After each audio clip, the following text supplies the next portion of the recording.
Fist flying, no bounds. Podcast kings, we pound for pound. UFC thrills, stills nights get loud. Big EQB, that's how we get down.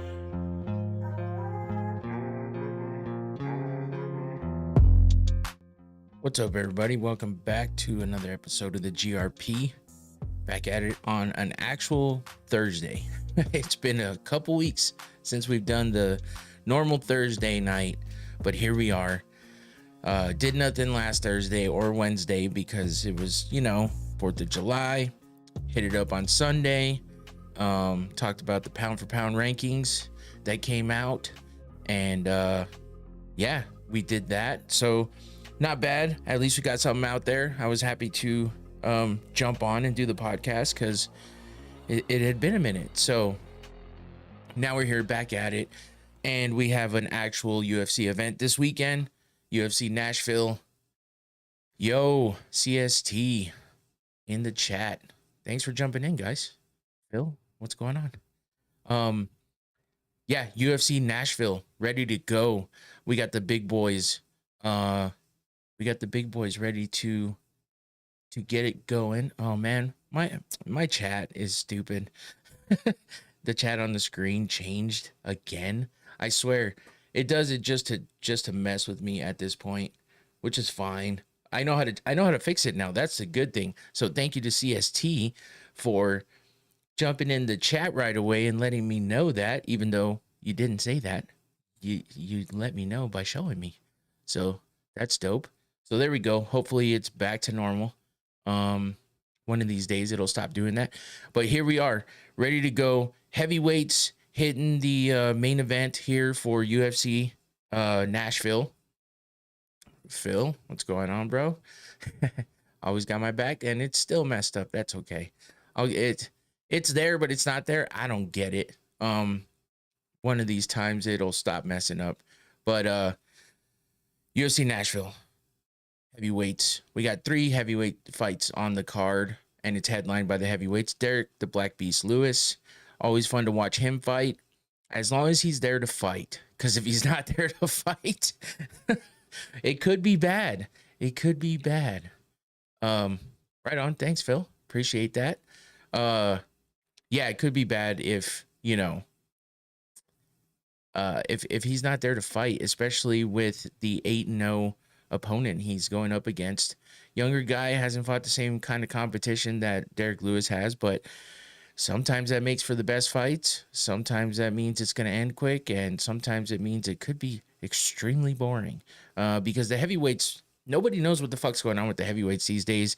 The heavyweights are just, we got John Jones messing the entire division up, which is crap.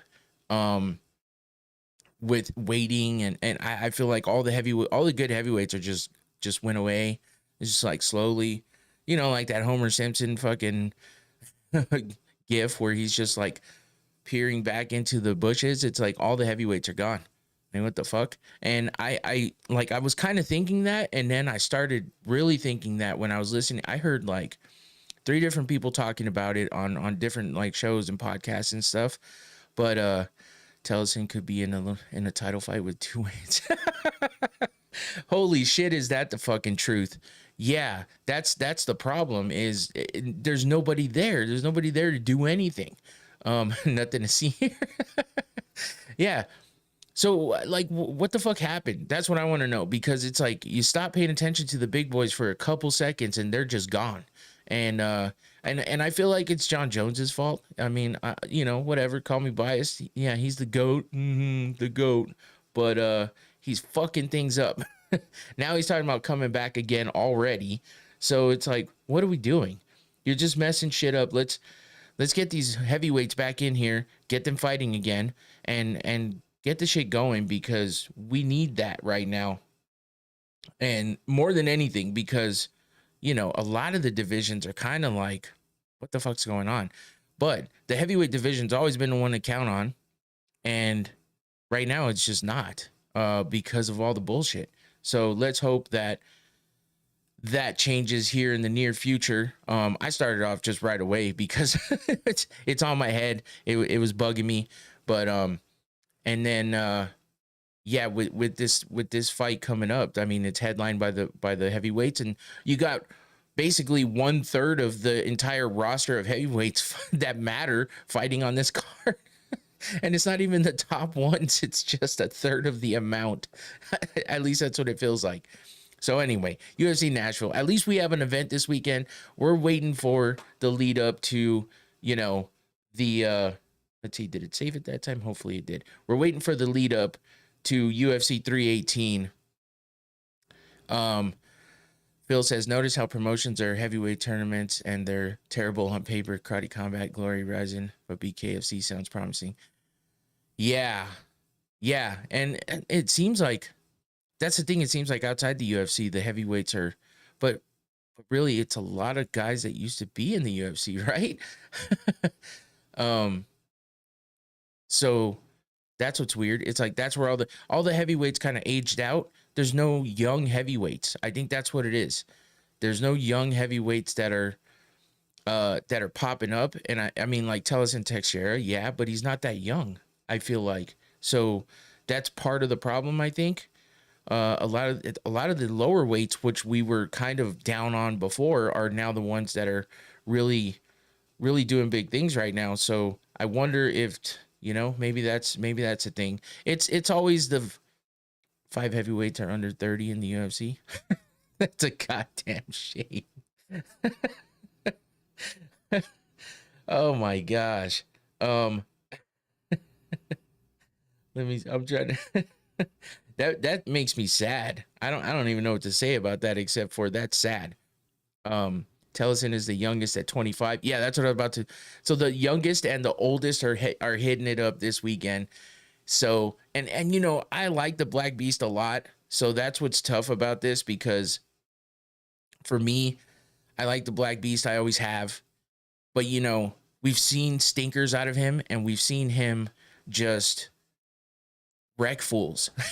But he's got to have, I don't know, he's got to have that hunger in him. He's got to have the best camp ever, the easiest weight cut, I feel like, sometimes, in order for him to really just, you know, lock in and be at it. So I don't know, man. That's what I'm hoping for, a good one. You know, if he, I don't want him to get dropped and knocked out right away, but I also don't want it to be some boring ass shitty fight where it's just sloppy and messy, because that's what happens with the heavyweight sometimes. I don't know, man. I guess I should keep going with the intro. I got way into that real quick, but Phil knows what's up. He knows what he's talking about, and so getting feedback from him 100% is appreciated, because, you know, sometimes we get some weirdness on here. Infinity is always jumping in as well. Get rid of weight cuts, make it more. Yeah, I mean, that's been talked about forever too. You know, that's one of those things that a lot of people talk about all the time. Getting rid of the weight cuts and doing all this, and you know, but one did that, and then they had the rehydration thing. I don't know, man. I don't even know what to say or what to do about it anymore. I feel like the heavyweights are the ones that shouldn't worry about this the most. So we should. That's why we always saw the big crazy fights, because the heavyweights just went out there and were like, okay, I got to cut down a little bit to 265. That's fine. Let's just beat the shit out of each other. And, you know, and it's a short fight or it's a long one, and it's, you know, I don't know. It just sucks, because the heavyweights were always considered, the heavier weights were always considered the baddest on the planet, right? When the heavyweight champ was the heavyweight champ, he was considered the baddest man on the planet. And now it's just not like that anymore. But I guess times change and things go in phases and waves too, you know, like we'll get a big wave of stars, and you'll have like 4, 5, 6 people that you really want to watch and see and talk to all the time. What am I talking about? But you know what I mean? Watch and see and listen to all the time. And then all of a sudden you have like 2 and everyone else sucks. So, yo, what's up, Dylan? This is the biggest Derek Lewis fan right here. Derek needs to either knock him out in the first, or he will get tired and crumble because the other fighter's always better shape. At least you're honest, man. You're a big fan. Dylan's a big fan. I got him this dope ass Christmas ornament that was like a literal, like, scaled down version of Derek Lewis. It's pretty sick.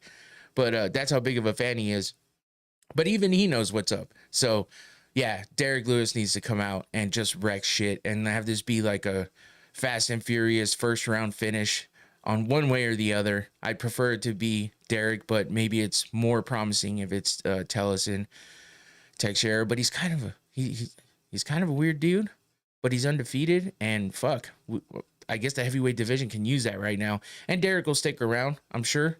So who knows? We'll see. We'll get deeper into it. I like I said, I jumped out and started talking crazy right away. But as far as everything else goes, it's Thursday. The week's almost up and ready. Don't have a lot going on this weekend. This week has been okay. I fixed all my huge problems from last week at work, so I'm happy about that. It's been hotter than fucking balls, and I'm going to be outside all day tomorrow, so that's going to suck, but that's okay. Other than that, nothing else going on. I'm just waiting for next week's pay-per-view. We got the watch party coming up. Patrick will hopefully be here. I haven't heard any different, so I'm hoping that happens because we've been waiting for me, him, and Clark and Josh to be in the room together and watching the fights. I feel like it's going to be a fun time. So hopefully that still happens. So we're just waiting for this UFC 318 card to come up. BMF title on the line. Dustin Poirier's last. Infinity's all about this Netflix card. Yes, the Netflix fight on Friday. I'm going to talk about that as well. It's the all women's MVP boxing event going on Friday. I'm not doing anything for that one though. I know it's affordable, but I'm not doing anything for that one. I got I just don't it's tough just to sit down and really watch it all. Like I watch it later, I'll watch little bits here and there. Unless I'm just sitting at home, and I don't know that I'm going to be sitting at home on Friday, so I don't think I'll be doing anything for that one. While it would be fun, I don't think it's going to happen. So, sorry to disappoint. And if it does, it'll pop up out of nowhere and that'll be a good surprise, but I don't think it's going to happen. Anyway, that's about it. I got to give a shout out to my sponsor as usual, Noctane Smelling Salts. Apparently this time I don't have the guy talking shit in the chat to make me make funnies about Noctane again, but there's been some off the wall shit going on in the chat lately, and that's okay. I'll take it and roll with it, but we're going to get some Noctane real quick, make myself even more alert than I already am, because I've already been talking like crazy, and it's only been about 12 minutes. Oh, ooh, that one hit hard. This bottle has been through a lot, and I'm waiting for the new one. But check it out, Noctane Smelling Salts. Hit that QR code, link in the description below. Go check out their website. Three different potencies. You'll find out if you go to that website. I promise it's a fun one to look at, and it's a good product. I use it all the time. So go check it out. Thank you to Noctane for the sponsorship, of course, as usual. And yeah, let's get going with the show. I'm already almost 15 minutes in. Got to get a drink. And let's see what's going on with a little bit of combat sports news to start off with. And we're going to start with some Ben Askren news. I know I've been hitting that up lately, but it's for a good reason. So let me change this over real quick. Oh, and I'm going to pause it because the video started right away. So Ben Askren gave a health update. As you can tell, there's no music in the background yet, and that's for a good reason because I'm going to play this video first. We've been talking about the double lung transplant, his health not being well, he's unresponsive and all that. And finally, we got last week, I talked about his wife saying hopefully the next update will come from Ben himself. She made a little joke about hopefully he'll be off the drugs a little more. So yeah, we did. I contemplated not playing the video because it is a little tough to hear. It's a little tough to listen to. He's coughing in the middle of it and stuff, but I'm like, we're hearing from him directly, so I kind of want to hear from him directly. But I'll read the little bit of the breakdown here after he's done, but let's get into it and listen to what he has to say. And honestly, I got a little bit like, holy shit, man, I felt a little lump in my throat when I was hearing him because he gets a little choked up and I'm like, it's tough. But here we go. Let's hear what he has to say. First time speaking since he's been down and out and basically, in a hospital, unresponsive to anything. Guys, have not given you an update in a while. Figured you deserve one. Whenever this is all the way over, I actually just read through my wife's journal because I don't remember anything from May 28th to July 2. No recollection. Zero idea. No idea what happened. We'll kind of go through it all, and I just read through my wife's journal. It's like a movie. It's ridiculous. So this kind of reminds me, you know, I don't, if you're a fan from back in the day and you know who Matt Hughes is, he got hit. He was in his truck crossing train tracks and got hit by a train, and he survived. But when he came back, and I know you can see the trach in his throat and everything, so there, you know, it's different.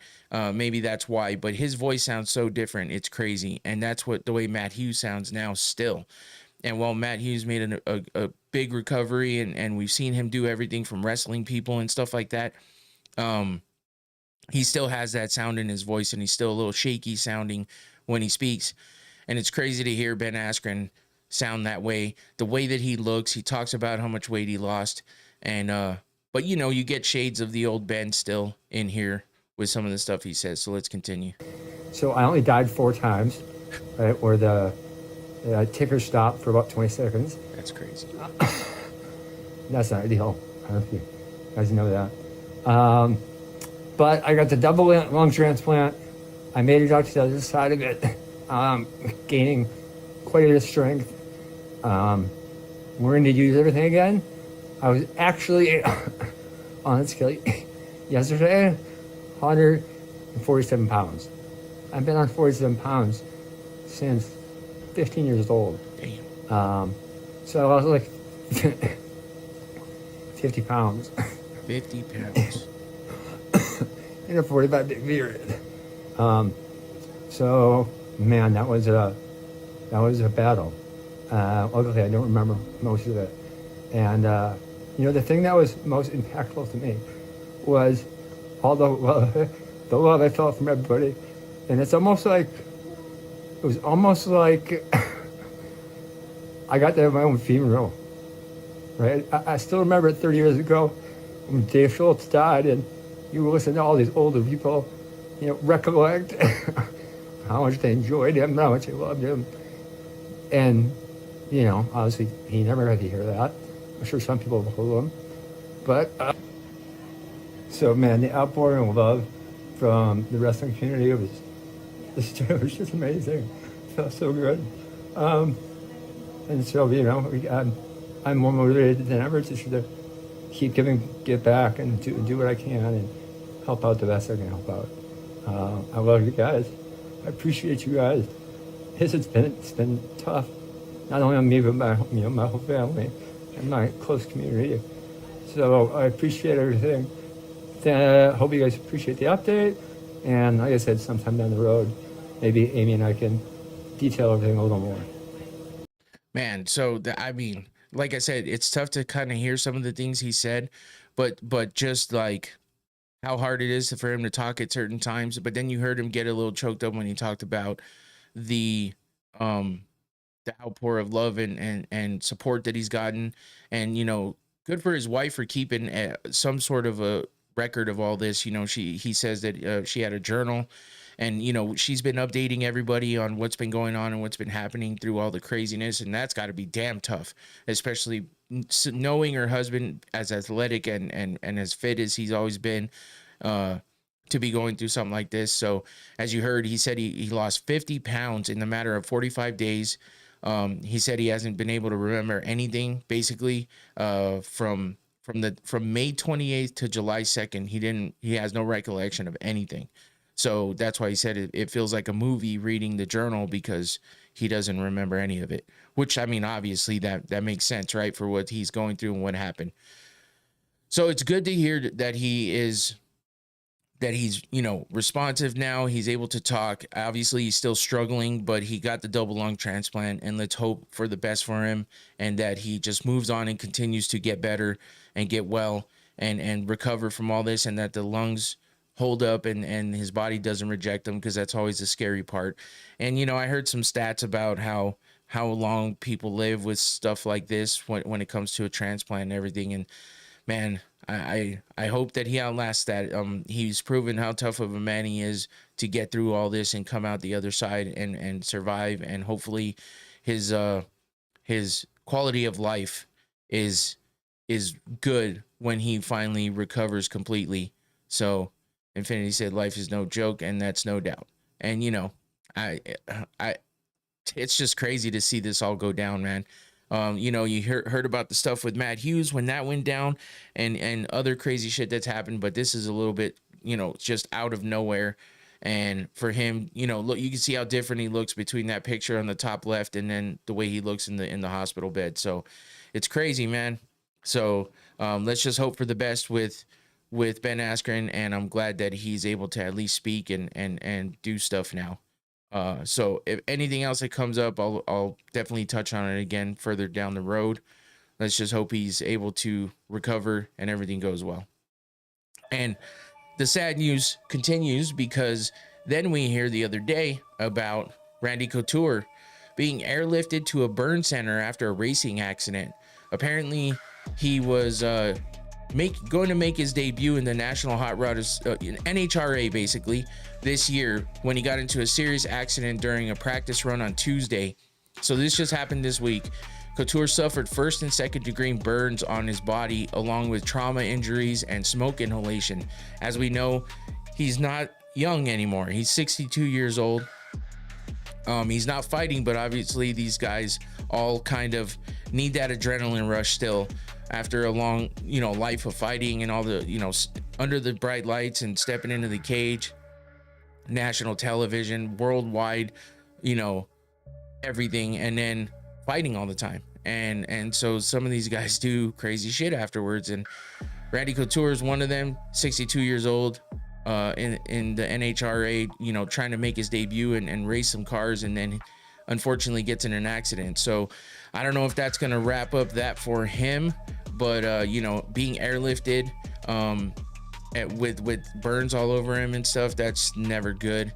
And who knows how he's going to come out from this, but there's no word yet as to what caused the accident. It says leading to his injuries, but and I haven't really seen how deep or how serious those injuries are.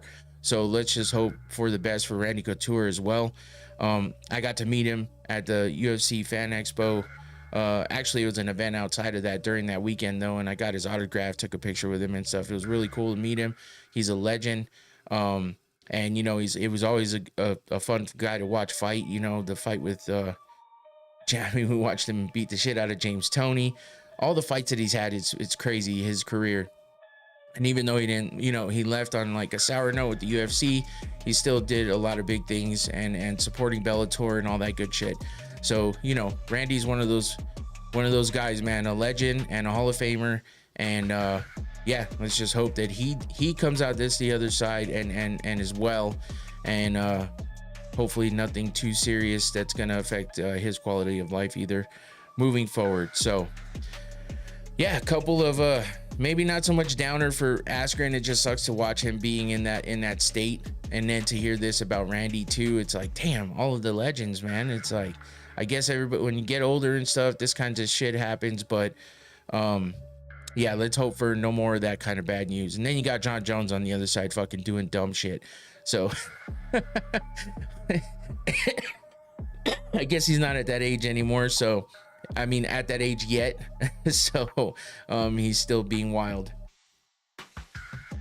Well, we don't need to focus on that. Let's move on to that Friday event on Netflix that Infinity was talking about. And we got an all women's boxing card happening Friday live on Netflix, brought to you by MVP, Most Valuable Promotions. And yeah, it's going to be a good one. Now, we've seen this fight before a couple times. Taylor versus Serrano. This is the third one. Katie Taylor has got the wins in both of the previous fights. But I mean, man, Amanda Serrano is just dead set on getting a win over her. However, she believes that she won the last fight, but you know, that's not the way the scorecard showed it. So she's definitely out to out to make it happen this time.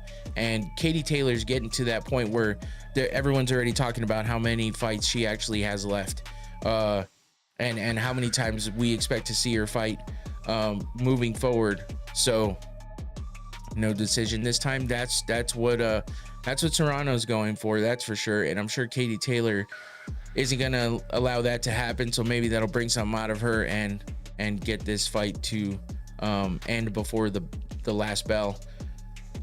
So let's see, the first fight was a split decision with Katie Taylor getting the win there. And then we had the unanimous decision win by Katie Taylor in the last one. And, we saw Serrano get that gigantic gash on her over her eye in that last fight too, which was nuts. And that was on that Paul versus Tyson card. That was the highlight of that card, honestly, was that fight. But yeah, so Amanda Serrano is definitely looking to come out and beat a legend in Katie Taylor. I don't know if I've learned a lot about Katie Taylor since these fights have taken place, especially since the second one going to now, about the fact that basically she's the reason why women's boxing exists in the Olympics. She's done a lot of things for women's boxing, and that's why it's good to see her being held high in MVP, which is something good that Jake Paul does. As much as people don't like him, he has taken Amanda Serrano under his wing and done a lot of big things for women's boxing in general. As you can see with something like this all women's card that's happening on Friday. And I mean, we're talking like, apparently it's record breaking amounts of championship fights and titles that are on the line. So we got people like Alicia Baumgardner versus Jennifer Miranda.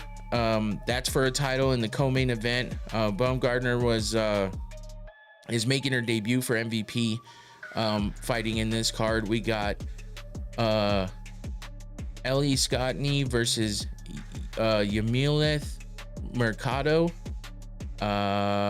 Savannah Marshall versus Shadeja Green.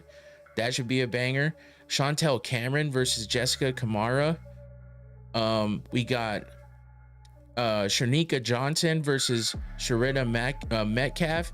And I don't know if you know who Shanika Johnson is, but she goes by Sugar Neeks. And I'll tell you right now, go to her Instagram, and I promise you won't be let down.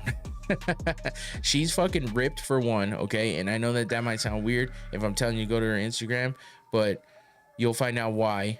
But man, she's got an impressive physique, and she's a skilled boxer.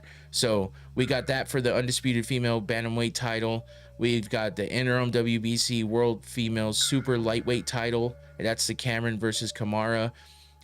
Ring Magazine IBF World and WBO World Super Female Super Middleweight titles, and that's Savannah Marshall versus Shadeja Green.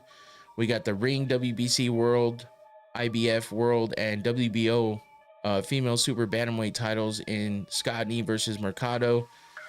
Baumgardner versus Miranda is undisputed female super featherweight title, and then you got Katie Taylor and Amanda Serrano for the undisputed female super lightweight title.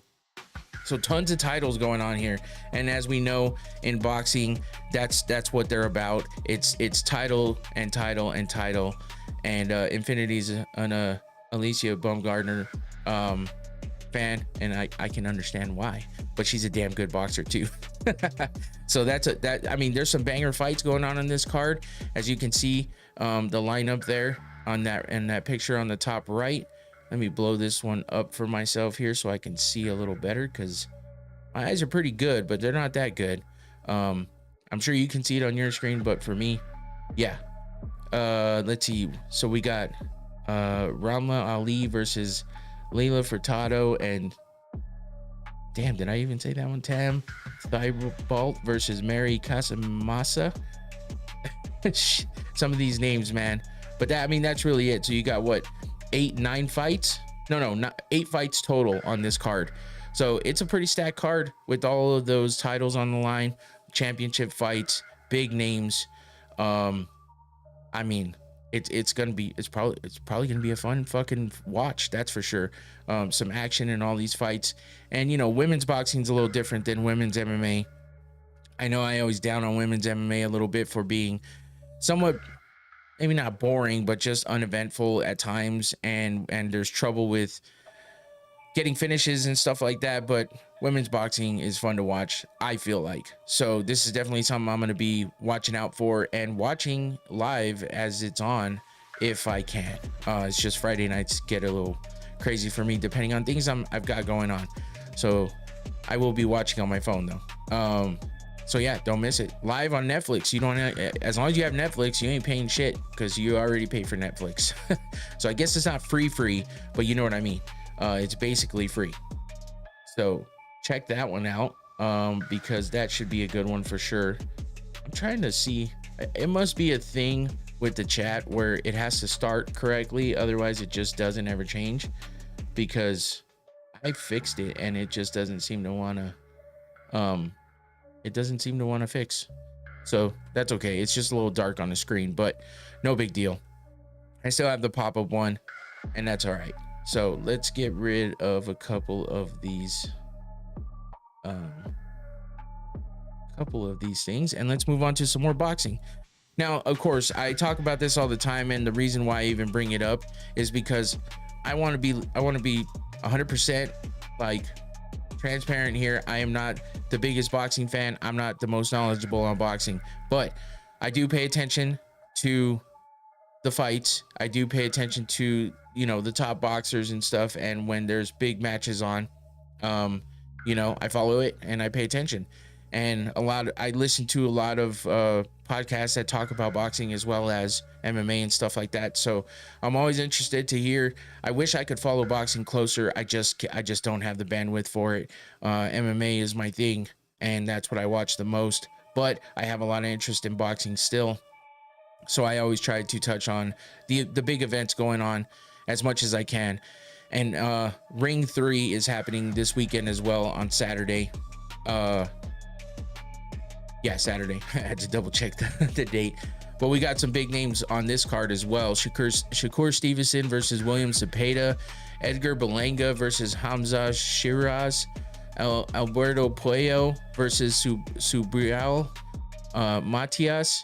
And David Morrell versus Imam Katayev, I believe. So yeah, those are some pretty damn good matchups there.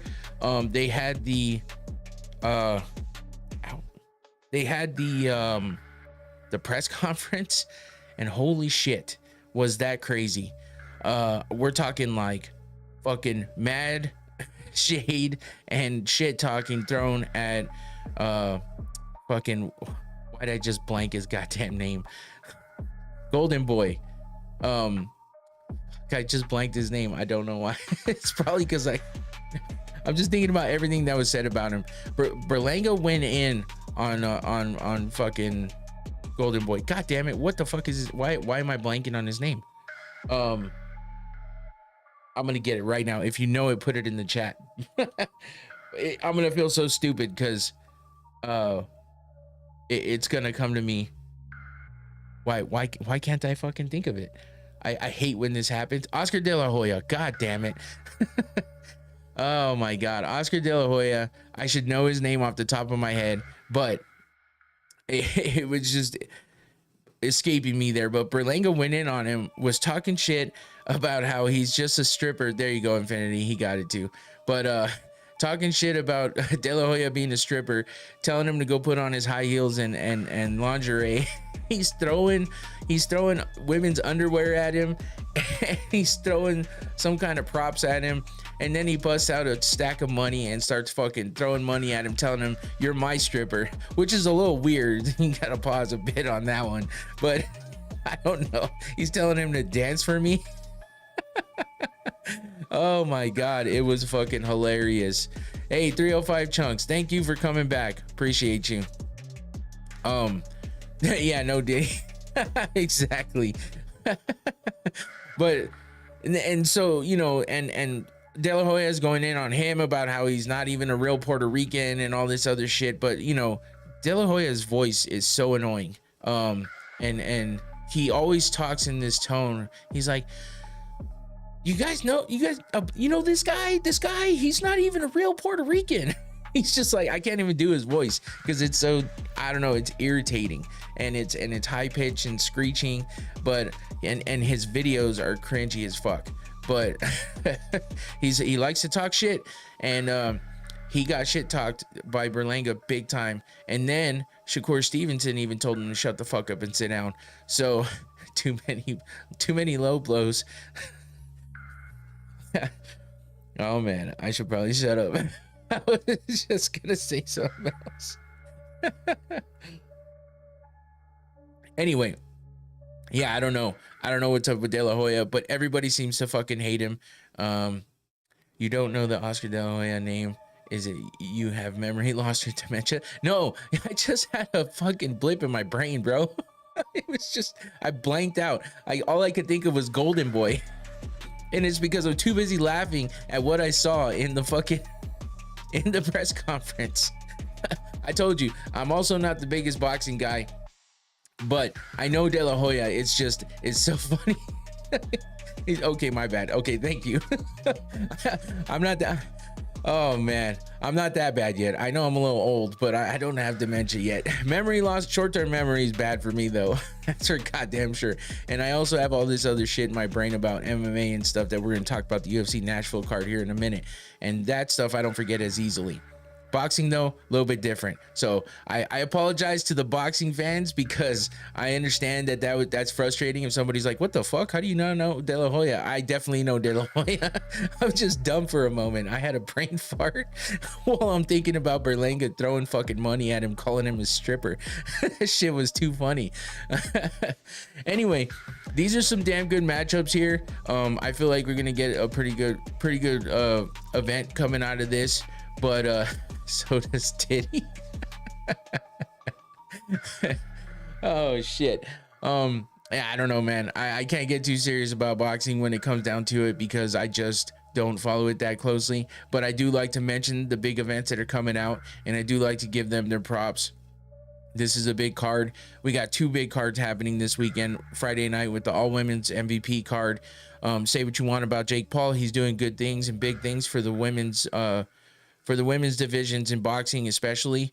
So I always got to give him props on that part, no matter what other kind of dumb shit he does. And then of course you got this big card for Ring 3 happening on Saturday. Berlanga versus Sheeraz, and Shakur Stevenson versus Zepeda. Should be some fun fights there. I'll definitely be checking out the highlights and, watching out for what happens in that. So that's it for boxing. I'll leave the boxing fans with no more irate moments.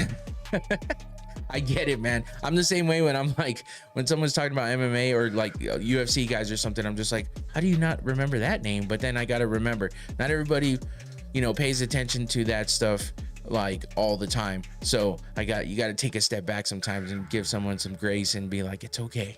I know it, so I'll let you know who it is, and I'll remind you. So it's all good. Spirit of LFC. Appreciate it. I understand. I understand the feeling 100%. So thanks for saying my bad. Anyway, let's move on to the UFC event going on this weekend. We got UFC Fight Night Nashville happening Saturday, July 12th. Of course, this Saturday. Derek Lewis, the Black Beast, versus Tellison Teixeira, the undefeated heavyweight. Andre, what's up, bro? Boxing wins this weekend. Sorry, UFC. I get you, man. You're 100% right. Boxing has some fucking massive cards happening this weekend. And this UFC card is interesting to me, especially MMA fans are going to be okay with this card. It's not horrible, but it does not outshine those boxing cards whatsoever. So you're 100% right, Andre, and I will not argue that fact at all. But thanks for coming back. Appreciate you. But yeah, we got Derek Lewis versus Tellison Teixeira, which has the potential to be a stinker. It definitely could be. And with two other heavyweight fights on the card, and the fact that I spent about 15 minutes in the beginning of the show talking about the sad state of the heavyweight division in the UFC right now. Even though we finally get, Tom Aspinall up there being the undisputed heavyweight champ now after waiting so long and dealing with John Jones and his bullshit. He doesn't have a whole lot to play with up there, and that's unfortunate.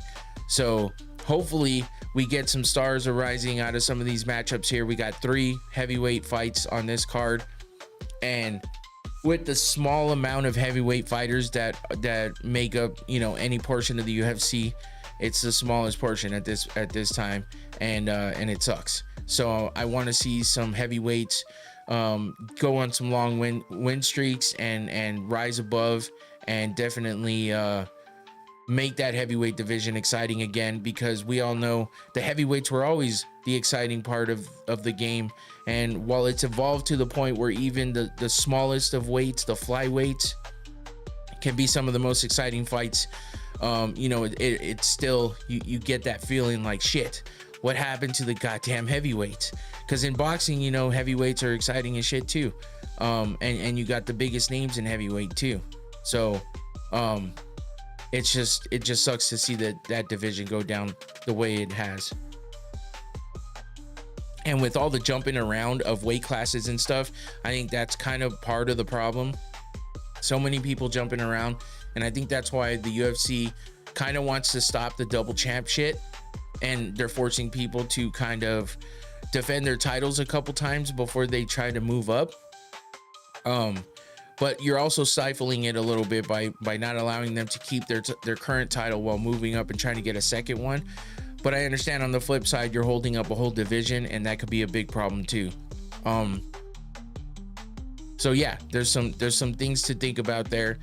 I just think that there's a complete loss of star power at the moment overall in the UFC, and the heavyweight division has taken one of the biggest hits. So it's unfortunate, but it is what it is, and we're gonna move on and continue to talk about what I'm always here to talk about, which is MMA and the UFC. What is your all-time favorite walkout? Oh man, that is a good question, because I would say I don't pay the most attention to the walkouts all the time, because for some reason that's when I'm always like, I don't know, I don't pay a whole lot of attention to them. But in recent times, I absolutely love Sean O'Malley's walkout when he does the proper walkout, not like this last time. The Lupe Fiasco song, that's I don't know, that's dope. Korean Zombie with the zombie song, him walking out singing it, the crowd going nuts. You can't deny how good that one is. So those are a couple of my favorites for sure. I mean, Alexandre Pantoja, I'm not even that big of a fan of his, but man, Many Men, come on. that's dope. I like it. It's just he doesn't put on a big show or anything with it, so that's what kind of lacks a little bit. Israel Adesanya, he always puts on a show, and he's always been one of my favorite fighters, so I'll definitely give him one of the top spots in favorite walkouts.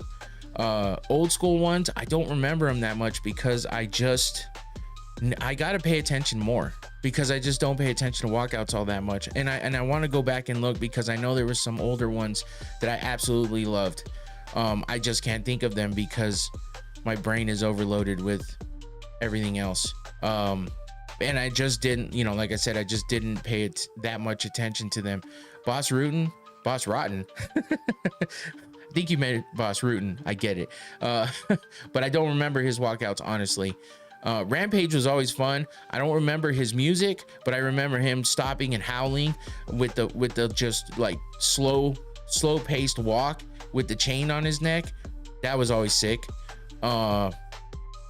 Damn, autocorrect. Yeah, I got it, man. I figured that's what it was. But yeah, I don't know. 305, what's yours? I'd like to know what yours is. Most of the time people have one in mind when they ask a question like that, so I'd like to know what yours is. And anybody else in the chat, if you have a favorite walkout of any sort, that would be dope to hear. Connor, Connor with the Notorious walkout, that's always dope too. I can't deny that one. He's got the energy, he's got the star power, the crowd goes nuts, the song is dope.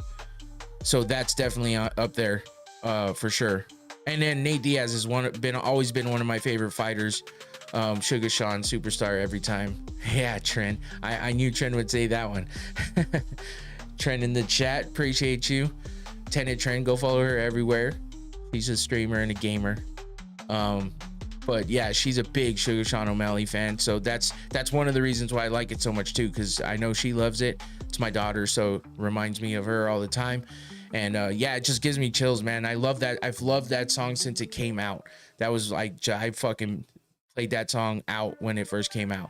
So that's 100% one of my favorites. But yeah, anybody else have one, throw it in the chat. Appreciate that question though, 305. And yeah, so let's check out the prelims here for UFC Fight Night Nashville. In the prelims, starting from the bottom, we got Fatima Klein versus Melissa Martinez over there in that bottom right hand corner. Klein 7-1, Martinez 8-1. So we got pretty even on the records here. 1-1 for Klein in the UFC. Martinez is 1-1 as well. So they're going for, you know, to get a winning record instead of being at that even 500 in the UFC. So there's your first fight of the night, starting with the women.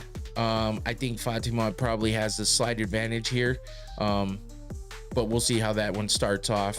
It's always rough when we start off with the women, especially if it goes, you know, all 3 rounds, and it's just kind of a, you know, sometimes it's just not the best, but it is what it is. Moving on, we got Mitch Ramirez versus Mike Davis. Ramirez is 8-2, Davis is 11-3, 4-2 in the UFC for Davis. Ramirez is 0-1, so he's looking to get his first win in the UFC against Mike Davis. Second fight of the night there, and then we get into a little more of a exciting matchup here with Kennedy Nzechukwu versus Walter Walker in the heavyweight division. The first of the 3 heavyweight fights happening on this card. Kennedy Nzechukwu's been around for a bit. Good fighter, 8-5 in the UFC, 14-5 overall, and he's fighting Johnny Walker's brother. As we know, Johnny Walker fights in, I believe, the 185 in the middleweight division. This is his bigger brother, as in stature, because he's in the heavyweight division. He's Walter Walker's 2-1 in the UFC, 13-1 overall, and this definitely has potential to be a great fight. Walter likes to, you know, go at it, and Kennedy's down for sure. Let's take a look at Nzechukwu's coming off of he's on a 2-fight win streak with wins over Chris Barnett and Lucas Beretsky. Both finishes in the first round. His last one being a performance of the night bonus. That's after a 2-fight losing streak. So he's on a roll right now, looking to keep that 2-fight win streak going, turning it into 3. And Walter Walker is coming off of 2-fight win streak as well, with 2 finishes in the first round. And this is exactly why I'm talking about this potentially being a great fight, because both these guys have finished their last 2 fights in the first round, both by strikes. Junior Tafa and Dontel Mays were the 2 fighters that Walter Walker has beat.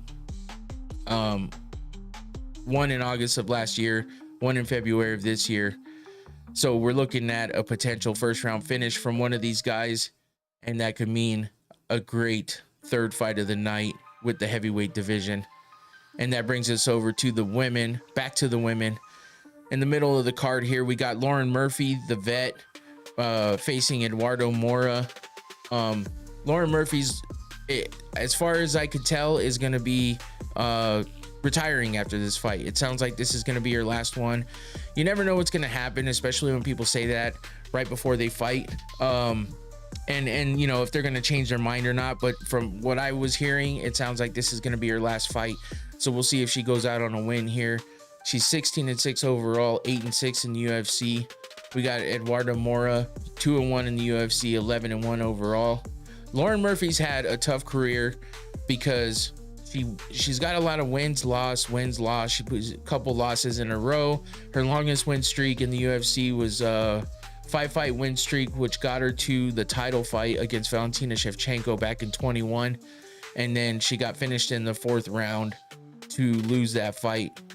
She's only had 2 fights since then, so it's been a while. She had a fight against Miesha Tate, which she won back in 2022, and then her last fight was in 2023 against Jessica Andrade. She's a former addict. She was down and out pretty bad back in the day when she was younger, so her story is pretty crazy, and it's one to definitely listen to if you ever get a chance to. But for her to get as far as the UFC and do what she's done, I feel like that's a great thing for her, considering her previous life experiences. So, I mean, I've always been somewhat of a fan of hers just because of her story and the fact that she continued, even though she's had some hard times in her fight career as well. She's fighting Eduarda Moura, who's 31, and coming off of a win over Veronica Hardy, who is Dan Hardy's wife. She's a tough fight for sure. So for Moura to come out with a unanimous decision win in November of last year, that's a tough fight for her. So it's a good win. She's got a loss to Denise Gomes, and then a win over Montserrat Conejo Ruiz back in 2023 in her debut in the UFC. She's a Contender Series alum, fighting Lauren Murphy in what seems to be her last fight of her career before retiring. So we'll see. Lauren Murphy's 41 as well, so it makes sense. She's kind of at that age where it's time to call it quits, especially if she's not in contention at the moment. Moving on, we got Jake Matthews versus Chidi Njokuani in the welterweight division. This has a lot of potential to be a great fight as well. Jake Matthews likes to stand and bang, but he's got a great ground game as well.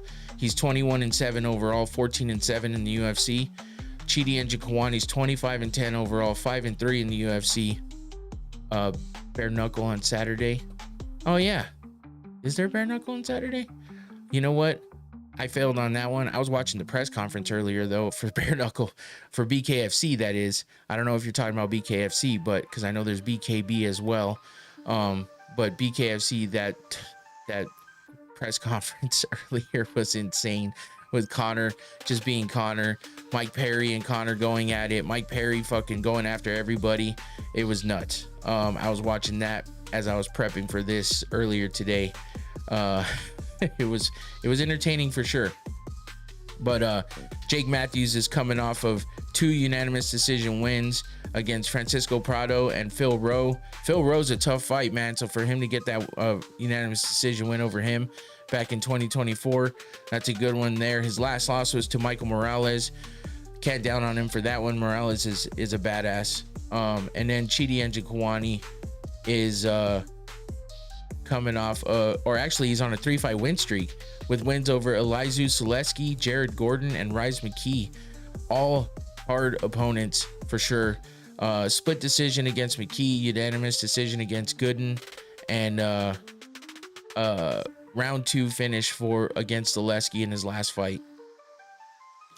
Before that, he was on a 3-fight losing streak. But those are big names too. Albert Duraev, Gregory Rodriguez, RoboCop, and Mikhail Oleksiejczuk. So I mean, he's fought some big names, and he's got some big wins under his belt as well. So this should be a fun fight. Right before the last fight of the prelims, which is Chris Curtis versus Max Griffin. And I heard Chris Curtis talk about earlier how people keep saying this is like the 2 unks at the barbecue fighting, which is kind of fucked up. Made me laugh when he said that, but I guess it's because Max Griffin is like 38. Chris Curtis is about to be 37. They're both been around for a bit. But I guess, the younger crowd thinks that's old. I get it. I did too when I was younger. I'm over 40 now, so now I feel old. But that shit was funny. Chris Curtis is an entertaining dude to listen to in interviews and stuff. And he's also got a little bit of that controversial type things going on with him because he's super close friends with Sean Strickland. So I think a little bit of that Sean Strickland shit rubs off on him. He definitely doesn't fuck around. Sean Strickland and him were cornering one of their teammates in a I think it was a Tough Enough fight last week. last week or the week before, something like that. And this dude was just in there talking mad shit, telling him to suck his blah and stuff like that. So they rushed the cage and went inside, and Chris Curtis kind of kept the peace a little bit, even though he went after the dude too. But Sean Strickland ran in throwing punches and was trying to hit the dude. I think he might have grazed him once, but Strickland was wilding out, and Chris Curtis started to. He pinned the guy against the cage, and then Sean Strickland came up and hit him, which was entertaining to watch and funny. But yeah, they don't fuck around. So this should be a fun fight here. I feel like Chris Curtis definitely has the edge in this one. He's 31-12 overall, 5-4 in the UFC. Max Griffin 20-11 overall, 8-9 in the UFC. I feel like Chris Curtis is still at that spot where he's real hungry and wanting to put together some wins. He's coming off of 2 losses though, unfortunately. Lost to Brendan Allen and Roman Kopylov. Allen was a split decision loss. Kopylov was a finish, a head kick in round 3. So he's coming off a tough loss there. So he's looking to turn it around and get back in that win column and start to string together some wins. He's got wins over Marc-Andre Barrio, Joaquin Buckley, Rodolfo Vieira. He beat Brendan Allen in the past, Phil Haas. So he's got some big wins in there, but you know, lately a lot of losses, unfortunately. 1, 2, 3, 4 losses in his last 6 fights. That's tough. So he's definitely needing to get back in that win column. Once you get those 3 losses in a row, especially if you're getting finished a lot, it's a tough one for the UFC to keep you around. So we'll see how that goes for him. Max Griffin is also coming off of a loss to Michael Chiesa by rear naked choke back in December last year. He's on a win-loss type streak. He's got 2 wins over a win over Jeremiah Wells, a win over Tim Means, but then he's got losses in between there to Michael Morales, Neil Magny. In 2020 and 2021, he was on a 3-fight win streak with wins over Ramiz Brahimaj, Keenan Song, and Carlos Condit. So he's fought some bigger names too. He's been around a while. As you can see, he kind of has a losing record in the UFC. Max Payne Griffin, though, he's always game. And fighting against somebody like Chris Curtis, it could definitely be an exciting fight. And I mean, I feel like it's kind of an even matchup, but I think Chris Curtis might have a bit of the edge here. So that fight, the Matthews versus Njokuani and Nzechukwu versus Walker, are probably the 3 out of the 6 that I'm most excited to watch in the prelims. And that brings us to the main card, where we have some more really good fights, I feel like. And I guess Chris Curtis, by the way, is going down to middleweight or welterweight on this one. He was fighting at middleweight before, moving down to welterweight now. And then I think someone else was moving around in weight. Actually, it's the next fight. So let's get to the main card, and we'll talk about that one here. We got Junior Tafa versus Tacos, or I don't remember it. I always say Tukos because it's just easier to say that, but it's like it might. I was hearing tacos earlier, but that sounds funny and wrong, but it could be right. Who the fuck knows at this point? But this is another weight class change for Junior Tafa, who was fighting in the heavyweight division. Apparently, it's not necessarily where he wanted to be. His brother fights in the heavyweight division as well, but the UFC kept fucking throwing him in there. Damn it, now I'm hungry. Sorry, didn't mean to make you hungry with the taco talk. But yeah, Junior Tafa moving down to the light heavyweight division after fighting in the heavyweight division before, fighting against Tacos. I'm not even sure at this point. Who cares? But we got Tafa's 28 years old, 6-3. He's got a losing record in the UFC, unfortunately. Him and his brother, it's like they win or they lose, but it's, you know, it's like when they win, it's great. When they lose, it's like, damn. But you know, you might get some exciting shit when you're watching them fight, because they're either getting finished or they're knocking people out. So he's 2-3 in the UFC, 6-1 by KO TKO, 0-1 by sub, 0-1 by decision. Tugo Cilantro. What the fuck? Yeah, I guess Infinity's hungry. He is coming off a win. And then you got Tokos, who's 10-5 overall, 0-2 in the UFC. 6-2 by KO TKO, 2-1 by sub, 2-2 by decision. He's on a 2-fight losing streak, obviously having that 0-2 record in the UFC. Let's take a look at Tafa's last win. Last fight was a win over Hamzah Sheeraz. That was in the heavyweight division, I believe, and that was a finish in round 2 back in October of 2024. He lost to Walter Walker, who's also fighting on this card, and lost to Marcos Rodrigo de Lima as well. So like I said, he's either finishing people or getting finished. He had a unanimous decision loss to Muhammad Usman in his UFC debut. That's a tough ass debut fight for sure, but he's beat Parker Porter and Hamzah Sheeraz. So yeah, he's just looking to start stringing together those wins, and maybe the light heavyweight division is a better place for him. So we'll see what comes from that. And let's look at Toko's and who he's lost to. His last 2 fights have been losses. Man, he's 0-2 in the UFC. He went 0-2 in Bellator before that. That's tough. He lost to Navajo Sterling by unanimous decision and Umar Sy by round 1 submission. So those are his 2 losses in the UFC. So he needs to get a win here, because if not, I mean, it's never good when you start 0-2 in the UFC, unless you're Merab Dvalishvili, who started 0-2 in the UFC and then went on a 12-13 fight win streak and is now the damn champ. So, but he's a different type of animal. He's the machine for a reason, and got to give him props for that. So I don't know if Toko's is that guy, but he might want to turn it around here and get a win. Otherwise, it might be see you later for now.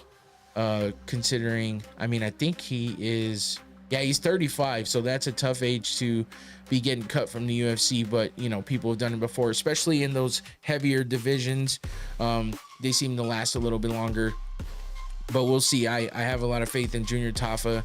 I think maybe the drop down in weight might help him. So we'll see what happens in that first fight on the main card for UFC Nashville. Let's move on to this one. Just throws me and it just drives me crazy, man. Austin Lane, former Jacksonville Jaguar, I think. He's in the Contender Series. I don't even know why he's still in the UFC. It doesn't make any fucking sense to me. He's coming off a loss, of course. He's 1-3 in the UFC, of course. If you've seen any of his fights, you understand what I'm saying. He's 11-6 by KO TKO, 1-0 by sub, 1-0 by decision. You look at those 3 categories and what his record's like there, and you're like, okay, doesn't seem too bad. He's 13-6 overall in MMA, but in the UFC, 1-3. I think he lost like twice in the Contenders, or maybe once. And maybe I'm being too harsh here, but I think he fought a couple times in the Contender Series. No, I guess it was just once. I could have swore he fought another time. Oh, he did. Yeah, he did. And he lost to Greg Hardy. That's what it was. Because I remember that fight because it was former NFL player versus former NFL player. And I was like, I'm going for Austin Lane because Greg Hardy's a douche. But Greg Hardy wound up in the UFC, and Austin Lane had to sit back and fight in the lower level competition for a while.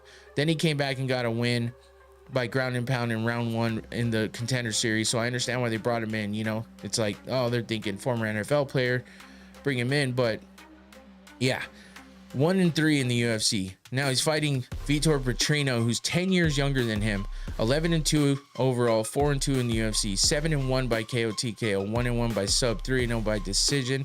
He's on a 2-fight losing streak though as well. So again, another matchup that seems like it's makes sense, right? Except for the age difference and the fact that Austin Lane, if you followed his career and seen him fight, it's like, what are we doing? I feel like Petrino's gonna just fucking rip him up. Austin Lane though is coming off of that loss to Mario Pinto. Round 2 TKO loss for him there. He does have a win against Robelas to Spain. Now I think that might have been what saved him, and that was the fight before this last one that he lost to. So he has that win against Spain, who came in fully hyped. There was all kinds of hype about him. As you can see, there's that you know, fight against him there in that right hand picture. But it's not like it was the craziest fight ever, because we've seen, if you look at Robelas to Spain right now in Karate Combat, like, he's legit. All kinds of finishes, fucking on a win streak, I believe. And yeah, he's doing things over there.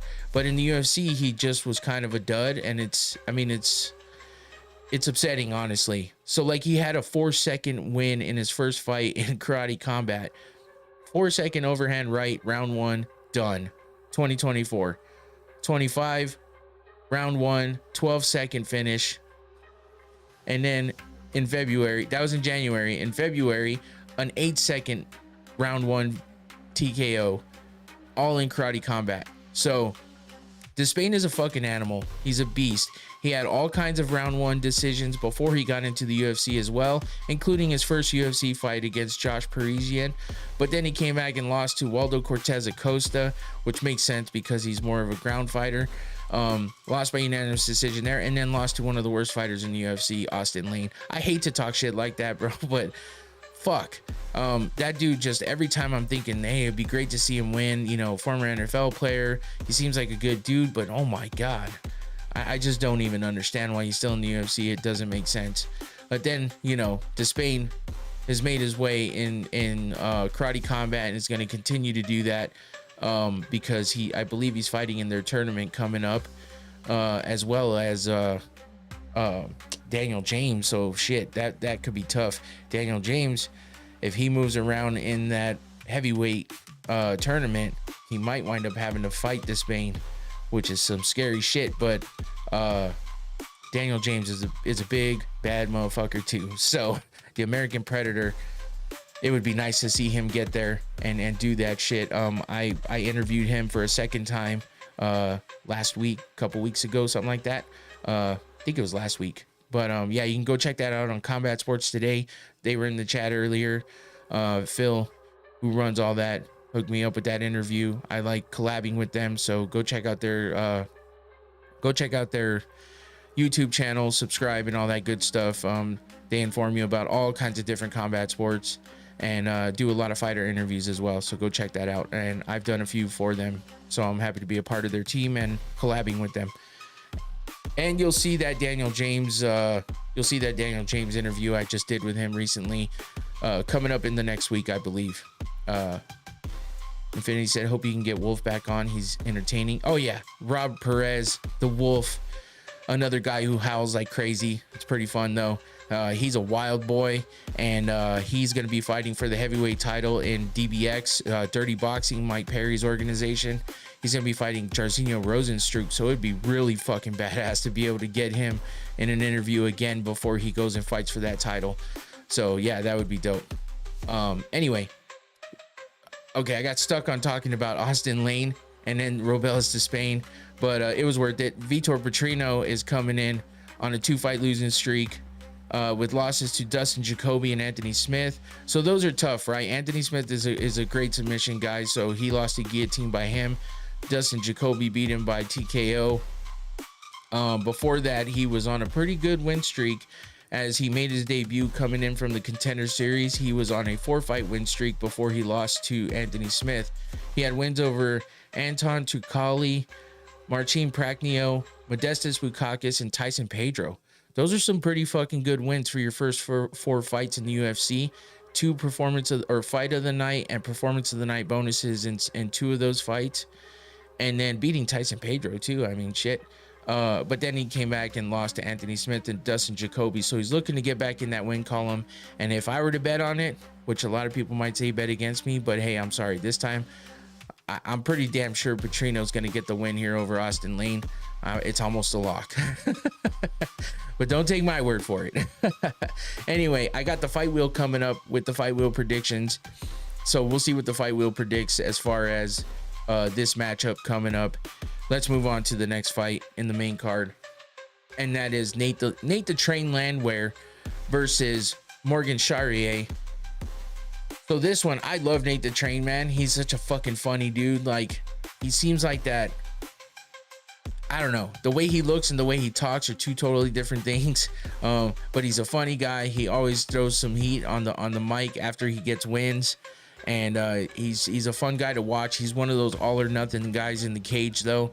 Morgan Charrier is a little more technical and tactical in some areas.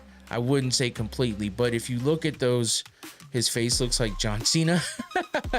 How do you know? You can't see him. I'm just kidding. That was stupid. I'm sorry. But I get what you're saying. If you look at those different categories there, Morgan Charrier. Oh my God. Exactly. I know. Morgan Charrier 12-0 in KO TKOs. So there's something there to watch out for, because Nate the Train gets after it and he gets hit. That's really all there is to it. He does get hit a lot. You always see him bloodied up in a fight because he goes to war. But that's dangerous against somebody like Charrier, who has a stat like that in the KO TKO column. Never been stopped on the feet and has 12 wins there. That's tough. But look at that decision. 5-10. You take him to the, you take him all 3 rounds, and he's got a pretty big losing record there. 3-1 by sub. And Nate is kind of just like, mid-level on all of those. 9-3 by KO TKO, 2-1 by sub, 7-2 by decision. They're both coming off of losses. 5-4 for Nate in the UFC, 2-2 for Charrier. So you can see, the records there. They're back and forth, right? They're both coming off of losses, so that's probably why they made this matchup here. We got Nate the Train. Let's see who his loss was to. Duo Choi. So I mean, that's a young guy who definitely has a lot of skills. So you can't really fault Nate the Train for that one. That was an elbows from Crucifix. That was tough. I remember that fight back in December last year. Before that, he had a win over Jamal Emmers, where he got performance of the night bonus with the TKO win in the first round. I mean, all of his wins are bonuses. So that's what's crazy. I mean, his past 4 wins have been performance of the night or fight of the night bonuses. I guess they're all, oh no, he does fight of the night against David Onama, performance of the night against Ludovic Klein, performance of the night against Austin Lingo, performance of the night against Jamal Emmers. So Nate the Train comes to fight, and it's exciting. So that's what you got to look out for. But again, he gets hit a lot. He gets bloodied up. So that's something that might play in favor for Charrier if he's patient, waits, and is tactical with his striking, considering he's got the 12 wins there. He's coming off a loss to Nathaniel Wood by unanimous decision back in March. Before that was a win against Gabriel Miranda. Of course, a TKO there in the second round. Performance of the night bonus. He has his second loss was to Chepe Mariscal. That was a fight of the night, so that was a war. And then before that one, he had a win over Manolo Cecchini, which was another performance of the night. So both these guys have a lot of bonuses, and that tells you something about their fights. 3 out of 4 for Charrier have been performance of the night bonuses, and that just means that they're gonna come out there ready to fight, and you're gonna get a show. So I'm excited for this one. I'm leaning a little towards Nate the Train just out of pure bias and liking him as a fighter. I don't mind Charrier, but I don't know. I just like Nate the Train a little bit, but we'll see what the fight wheel predicts when we get there, and that's coming up here pretty quick. Next up, we got Kelvin Kattar versus Steve Garcia. This is a fucking tough one, and I say that because Kelvin Kattar, look at his 7-7, and he's on a fucking 4-fight losing streak. Now, he's fought tough ass opponents. So again, I know I say this a lot. You can't really fault him. At least he's had some tough opponents. He hasn't been fucking losing to some scrubs or anything. Not that anybody's really a scrub, but the lower levels of the fight game right now. But he's had a lot of high level opponents, and that's why he's got a lot of losses. But 4 in a row. I'm surprised he's still in the UFC, but that's because he's a game fighter, and he can definitely fight. And he did big things in the beginning. He's just ran into a lot of killers and has been on the wrong side of those matchups. So Steve Garcia, this is why I was like, this is a crazy fucking matchup. Steve Garcia is on a 5-fight win streak. Look at that stat right there. 14-1 by KO TKO. Even though Calvin Kattar's 10-1. Kattar's got some submission wins, but Garcia's only got one loss by submission, has never won there. And then 3-3 by decision, while Kattar's 10-7. So, you know, it's tough, but he's on a 5-fight win streak, and they've been impressive fucking wins. Let's take a look at Kattar first with those four losses in a row, and that is to Yusuf Zalal, which was his last fight. He lost to Aljamain Sterling, Arnold Allen, and Josh Emmett. I mean, those are that's just murderer's row right there. Especially the last three I listed. Yusuf Zalal, still a badass, still a great fighter, but Aljamain Sterling, former champ, Arnold Allen, contender, Josh Emmett, hard-hitting fucking murderer. Like, come on. And that Josh Emmett fight was a fight of the night, so he gave him a hard fought split decision win for Josh Emmett on that one against Kattar. But yeah, those are tough opponents. He's got a win over Giga Jikadze. He lost to Max Holloway, and those were both fight of the nights. He's got a win over Dan Ige, Jeremy Stevens, and then he's got a fight of the night loss against Zabit Magomed Sharipov. And then another fight of the night against Shane Burgos, and that was a win. So this is why Calvin Kattar is still in the UFC, because he puts on great performances, whether he wins or loses. He puts it all on the line. As you can see, the high-flying antics there in that left picture against Arnold Allen. I don't think he liked Arnold Allen's mustache in that one, so he gave him a nice flying knee. But he's coming up against a younger fighter in Steve Garcia, who's on this crazy 5-fight win streak. And I mean, the level of opponents aren't as big as Calvin Kattar's, but I mean, still impressive wins here. His last one was against Kyle Nelson, a first round TKO finish, performance of the night bonus there. Sung Woon Choi, first round finish there, performance of the night bonus. And then Melquizel Costa, another TKO win. All 5 of his 5 wins in a row have been by TKO in the first or second round, as well as 3 of those 5 having performance of the night bonuses. Chase Hooper, Shailin Nerdy Becky. So yeah, his last loss was in 2022, and that was a TKO loss to Mahashate Haizar. So he's also got a win over Chepe Mariscal in the LFA. He lost his debut fight against Luis Pena. But yeah, like I said, 5-fight win streak, 3 of the 5 having bonuses, and some decent opponents in there. All finishes by TKO, and he's fighting somebody who likes to stand and bang and get after it. So this is going to be an exciting fucking fight. I feel like there's no way around it. Kattar's going to come out to win. The problem is he going to be desperate and make mistakes, or is he going to be hungry and locked in? That's the biggest thing with Kattar on this one, seeing as how he needs to get a win. 4 losses in a row. Doesn't matter how exciting you are. You get 5 and you don't have the background of El Kukui. You know, you're not going to stick around for 7, 8, 9 losses in a row. But maybe they'll give him another chance if he has a crazy matchup in this one. But Steve Garcia has got to be careful, because the desperation can be dangerous, but also being locked in and hungry to get that win is also dangerous. So no matter what, Garcia has a dangerous fight here. But if Kattar's desperate, he could also make mistakes, and that could be his downfall as well. But with Garcia, you know, he just needs to stay focused and locked in, and be careful of either the desperation or the pure focus that might be coming after him. Regardless, he's got a hurricane coming after him, and it's going to be fun and it's going to be crazy. So I'm definitely excited for this fight. It's probably it might be the best fight of the night, as far as I'm concerned. So yeah, moving on to Stephen Wonderboy Thompson versus Gabriel Bonfim. This one's a bit of a tough matchup as well. As you can see, obviously Stephen Wonderboy Thompson, not really much of a wonder boy, more of a wonder grandpa. No, I'm just kidding.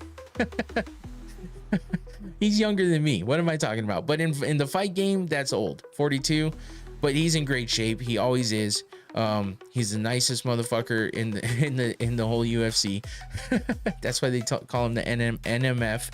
But yeah, and he's definitely got the skills with that karate background, you know, the point karate stance and all that shit that he does. The kicks, and I mean, he's got speed. Even though he's older, he's still got the speed.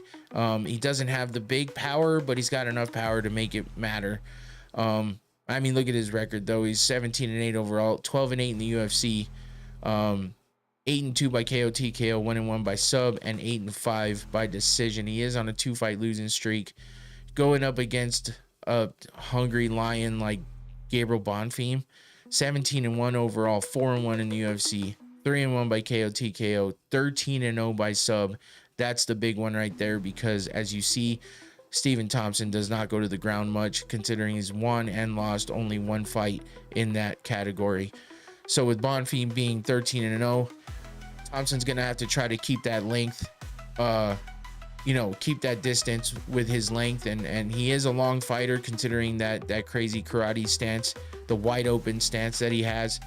But I mean, if Bonfim gets in on him and takes him down, it's going to be trouble for Thompson, considering how much of a submission artist Gabriel Bonfim is. He's 1-0 by decision, and he's got the he's on a 2-fight win streak. So looking at Wonder Boy in his last 2 fights, I mean, it was a nasty TKO win or loss to Joaquin Buckley, which was damn disrespectful by Buckley, but it's part of his run up to where he has gotten right now.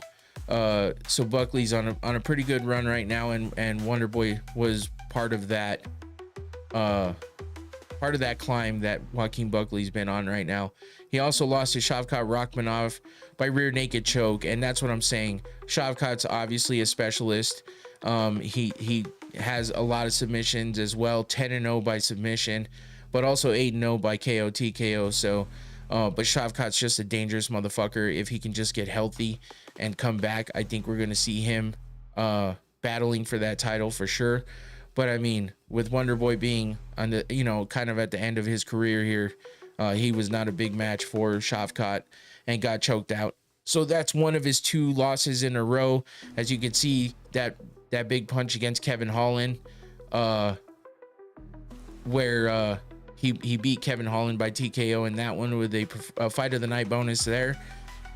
And then before that, he was on another 2-fight losing streak with losses against Bilal Muhammad and Gilbert Burns. But look, he's beat Jeff Neal, Vicente Luque, Jorge Masvidal, Rory McDonald, Johnny Hendricks, Jake Ellenberger, Patrick Cote, Robert Whittaker, Chris Clement. I mean, he's got a fucking bunch of wins over big names, but he's also lost to a lot of big names. Tyron Woodley, Darren Till, Anthony Pettis, Gilbert Burns, Bilal Muhammad.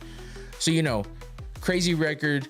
Wonder Boy was a force to be reckoned with for a while there. He's now at the tail end of his career. Still doing big things, though. How he's going to stand up against Bonfim, who's a submission specialist, you know, a specialist on the ground in general.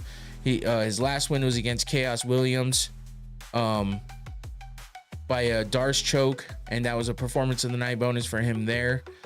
Before that was Angelosa, unanimous decision win. He got TKO'd by Nicholas Dalby, but that was a fight of the night back in 23. He's got wins over Trevin Giles, Trey Waters, and yeah, that was in the Contender Series. So, I mean, doesn't have a ton of fights, but a couple of performance of the night and fight of the night bonuses. So now he's fighting against Stephen Thompson.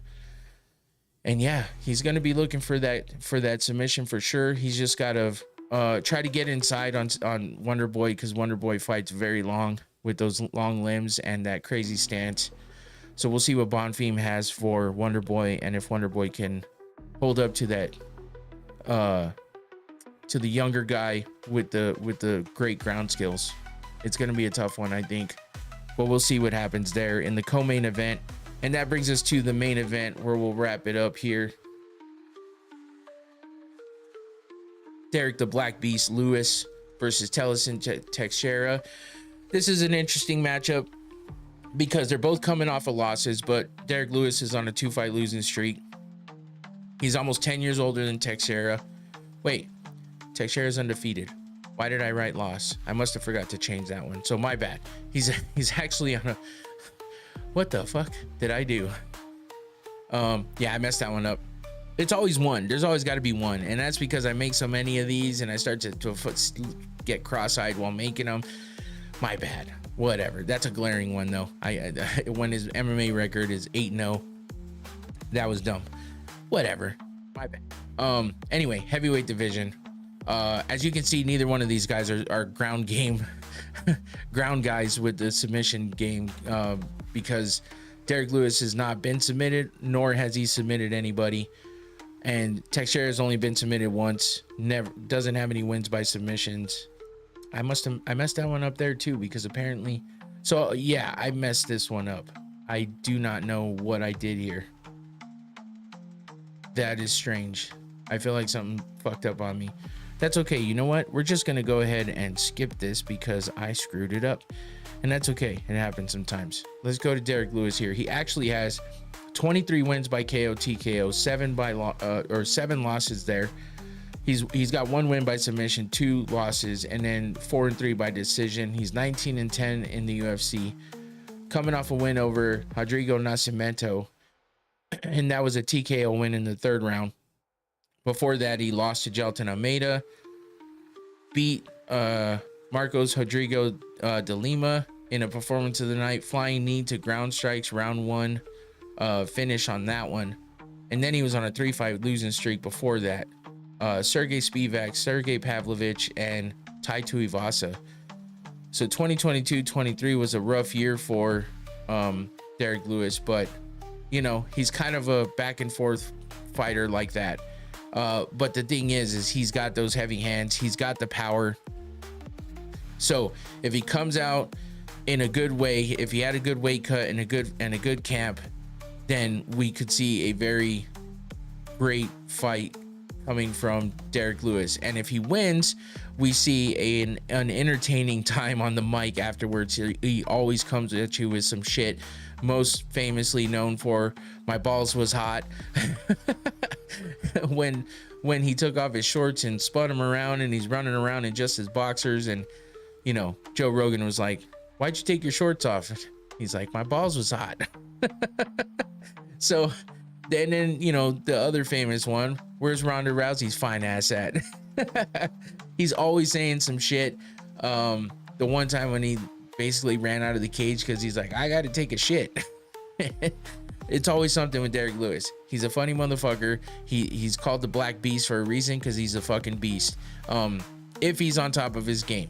If he's not, it could be a quick loss for him or a very boring fight overall, and that's the bad part. So Tellison Teixeira, undefeated, 8-0. Let me find my spot here. Here we go. Undefeated, 8-0, younger fighter, 25. Derek Lewis is actually late 30s, I think. No, he's 40. So yeah, definitely a big difference in age there. The younger undefeated fighter coming in to fight the Black Beast.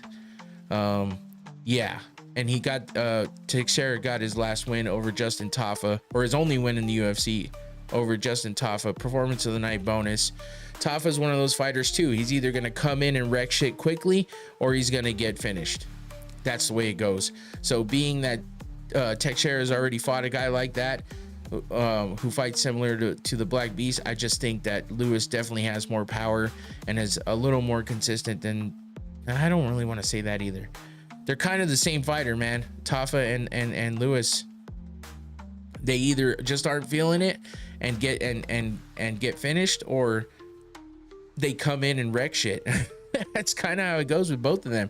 But Teixeira's already seen this type of fighter, and yeah, so we'll see if he comes out doing the same shit to Derek Lewis that he did to Justin Tafa, which will be sad because I like Justin Tafa and I hated seeing him go out like that, and I don't want to see Derek Lewis go out like that either. But the UFC definitely needs some younger up and coming fighters to do some big things and make a splash in the UFC in that heavyweight division, so that we have some good contenders for Tom Aspinall and break up this bullshit that we have going on. So it could be a good thing for the UFC if Tellison Teixeira gets a big win here over the Derek Lewis. unfortunately, I'm a little biased and I like Derek Lewis so much that I don't want to see him lose like that. But anyway, this has potential to be a great fight.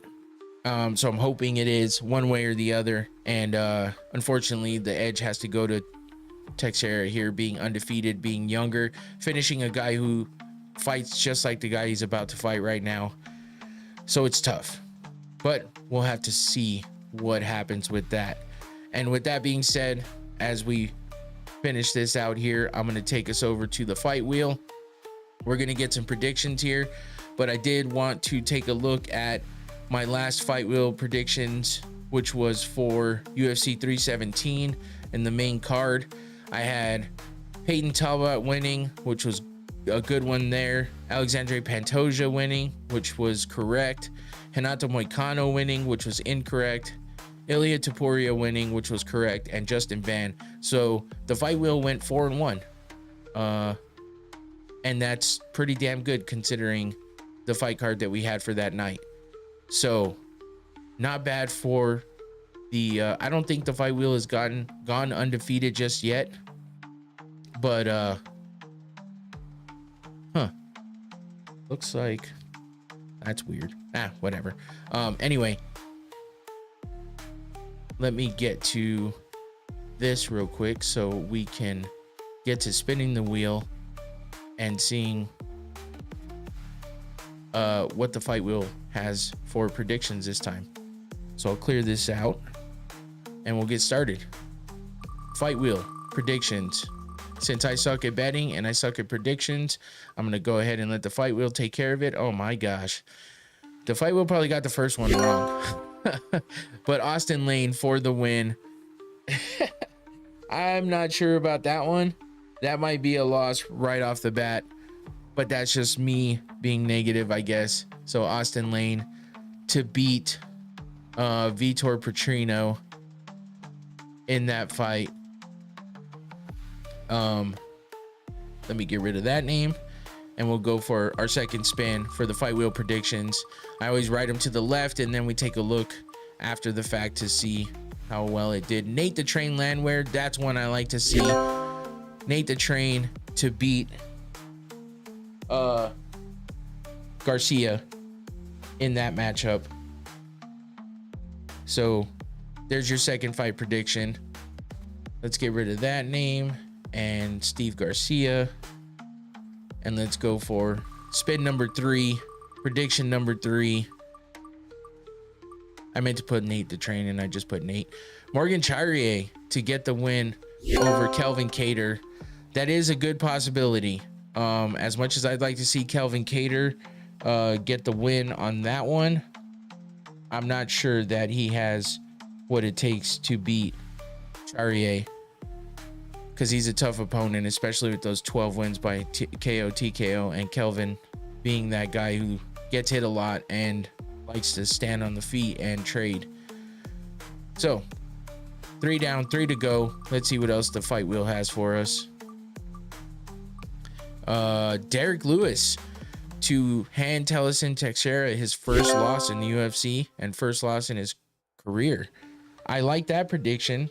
It's somewhat unlikely, but I like that prediction. So Derek Lewis to win in the main event of UFC Nashville, beating Tellison Teixeira, handing him his first loss.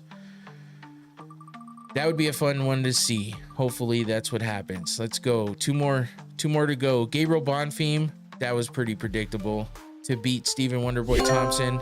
I mean, Wonderboy still has somewhat of a chance, I think, just because he is talented and he is still has some speed on top of his overall skills. But we saw what Joaquin Buckley did to him, and Gabriel Bonfim has a very great ground game, so it's going to be a tough one for Thompson. Let's see what we got for the last prediction from the fight wheel. Junior Tafa versus Tuco Tucos, or Tacos, I'm not sure, but that's who we got winning, beating Justin Tafa. That sucks because I like the Tafa brothers a lot, but I always tend to like the guys who don't win a ton. I'm not sure why. I got a problem with that. Oh shit, I wrote the wrong one.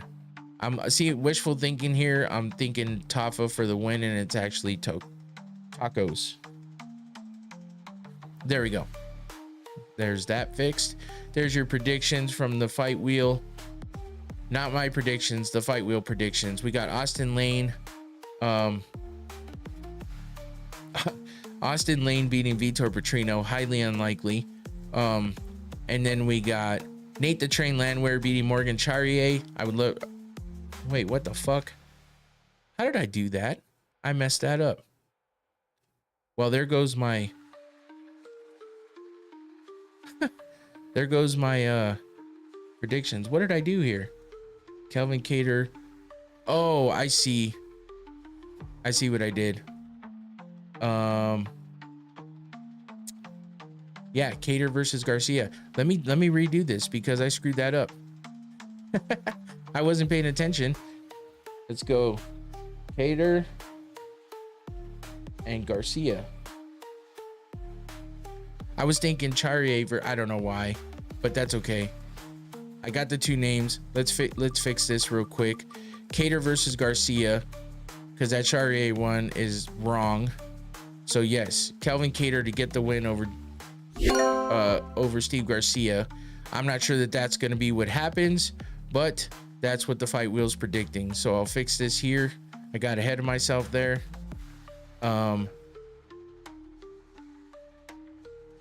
There we go. So Cater to beat Garcia, Lewis to beat Tellison Teixeira, Bonfim to beat Stephen Thompson, and Tacos to beat Tafa. There's your fight wheel predictions. We'll see how that works out, and we'll see what happens with those predictions after Saturday's event. And that does it for that. Let me get out of this. And that does it for the show, as I mess up there at the end, but that's okay. There's your fight wheel predictions. Do what you will with those. I didn't ever turn off the Noctane stuff. There we go. Do what you will with those if you want to make a bet on them. Some of those are a little tough, but as you saw, all right, thanks Infinity, appreciate you. As you saw, the fight wheel went 4-1 in the last predictions, so you never know. Bet on them, just guess them, that's fine. Oh, David Fernandez said the heavyweight division is dead. I didn't see that one, so my bad, David, but thanks for joining in as well. Thanks to everybody else who joined in the chat. I appreciate you guys. 305 Chunks as always. Infinity always supporting. David Fernandez as well. Tren, thank you. Andre jumping in. Spirit of LFC jumping in. And of course, Phil and the Combat Sports Today team. Thank you guys all for joining in and interacting in the chat. It's always a fun one. Don't forget, we got 2 big boxing matches. One on Friday, the all-women's card for MVP. On Saturday, Shakur Stevenson and Berlanga both fighting. I forgot their opponents' names at the moment. Here I go again.